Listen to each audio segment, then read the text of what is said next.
रातिको 7:30 बजिसकिसकेको छ। यहाँ दुध पकाउँदैछु मैले चाहिँ यसरी पुरै उमालेर।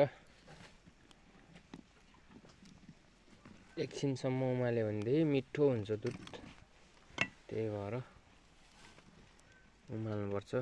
यो बाल्टिन पखाल पुखुल गरेको पानीहरू चाहिँ पुरै यो बाफको माध्यमले चाहिँ जान्छ।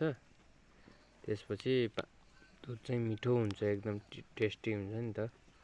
चिनी हालेको जस्तै हुन्छ कि चिनी हाल्न पनि पर्दैन। एकछिनसम्म पकायो भने एकदम मिठो हुन्छ।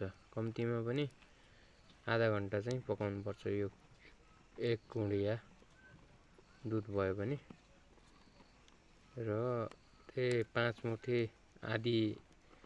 आधी माना 1 माना जतिलाई चाहिँ कम्तीमा त्यही 15 देखि 20 मिनेटसम्म पकायो भने मिठो हुन्छ दुध पकाउने तरिका है। यो चाहिँ दुध उमाल्ने तरिका।